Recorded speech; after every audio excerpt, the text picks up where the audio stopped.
Naleli oda lakho lesinkwa sakho sakamoya, kudla kwakho kwemandla, kudla kwakho kwekuphila.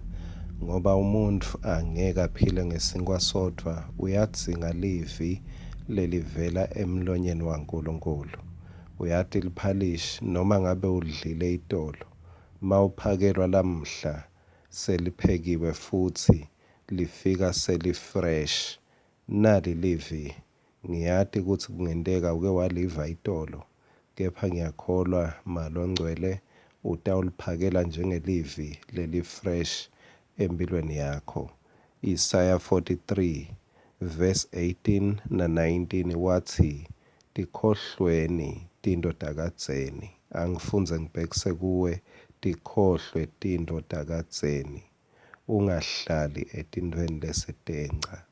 Ungahlali etintweni lesetenca. Akasho ukuthi atizange tibe khona, kepha uthi ungahlali kuto. Verse 19, ukhohlwa njani tindodakadzeni? Ngekubuka lokusha. Buka la, ngenta intfo lensha. Manje seyiyavumbuka. Aniyiboni yini? Awuyiboni yini? Mangabe utawukhohlwa kuloku lobuya kuko, buka naku lokusha. Mawutawukhohlwa lokudzala, buka naku lokusha. Siyavama-ke noko kuti tsandza tintfo letindzala. Kutsi kunemphahla lensha, ube utsandza lelendzala. Utsi unemoto lensha, ube utsandza kuhamba ngalelendzala. Unelibhodo lelisha, ube solo ungalilahli lelidzala. Siyavama kubambelela etintfweni letindzala ngoba tike tasiphatsa kahle. Uthi lapha Nkulunkulu, khohlwa tindodakadzeni. Yedlulela tandla takho noma ungahlali kuto. Ungahlali nato. Tindodakadzeni, emaphutsa akho akadzeni, kwaliwa kwakho kwakadzeni, sono sakho sakadzeni, kwehluleka kwakho kwakadzeni. Nalawake wenta bulima khona, kumbe wake wazama kutibulala, kumbe wake watsandva, solo ubambe buhlungu bakhona. Mangabe ubanjwe ngileto tintfo leto, ngileyo mcabango, uhle uhlala phasi uyicabangisisa lento ukuthi yende kanjani, wayendelani. Kufane ukuthi uthethe emanti uyanisela sihlahla ukuthi asikhule.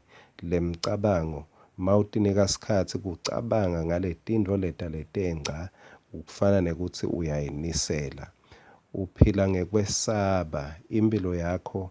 Mangabe uphila ngetindodakadzeni, ungadluli kuto, ubona ngani? Ubona ngekuthi uphile ngekwesaba nangekukhatsateka ngetintfo letake tenteka kube ngathi ngikhani titawukwenteka.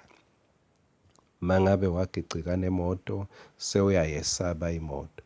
Mangabe kunemuntu lowakuhlukubeta, sewuyesaba kuhlangana nebantfu, sewuyativalela.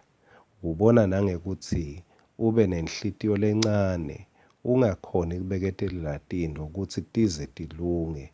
Uvele nje usheshe bese sewuthi, kubona kanye kubona kabili. Kubate umuntu lomethembako. Likusasa lakho alikuniki kahle ishape. Nasemsebentini ungayekela lo sewubambe lapha.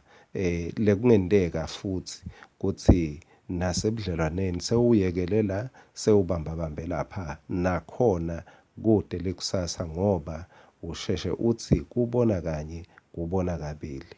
Ubona ngekuthi uhlala ucaphele futhi usheshe ubone nangabe tintfo setitawukonakala. Uba njengemuntu loke wabukela imovie, uthi bese seyiphindze iyavela.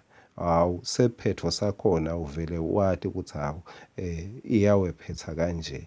So tintfo utibone ekucaleni, tonke tintfo noma ngabe bese kutawulunga, kepha usheshe ubone ekucaleni mangabe usebophekile etintfweni takadzeni. Usheshe ubone wena ukuthi ngiyati-ke ukuthi kutawephetsa kanje. futhi uphila ngekuvika tintfo letike takwehlela. Makuchamuka nje sewuyavika, uyathi ugcina ulinyatwa kuvika, ungalinyatwa tintfo letivelako. Nalokude emandla kukulimata ugcina ubaleka uthi nkwe ngoba uvele uthi naku lokwake kwangilimata. Ngiyamethemba uNkulunkulu ukuthi waze wakhululeka kuleli tolo lakho, utaba nemandla kufika kuleli kusasa lelihle lathi uNkulunkulu buka la ngenda lokusha. Ukucabangele uNkulunkulu wakwendela lokusha. Ngicela ushonanga emagama emthandazo uthi uNkulunkulu babe ngikhulule kulokubi, ngikhohlwa lokungasemuva, ngelulela tandla tami kulokusembili, kuze ngikubambe lengatalelwa kona nalengasindziselwa kona. Ngiyawathandza ke lamagama lashiwo nguPawula kakhulu esiNgisini athi I press on, I press on. Ngibabele emgomeni. Cabanga kupressa on mangabe ulimele wasikeka uyukhanza umseka abambile, kuye kube ngathi mawubambile ucinzetele lobuhlungu buyancipha. Press on mntwana sekhaya ngekwenta lokuhle, litolo lakho litaba litolo lingabi likusasa lelitako. Uhlale ubusekile. Amen.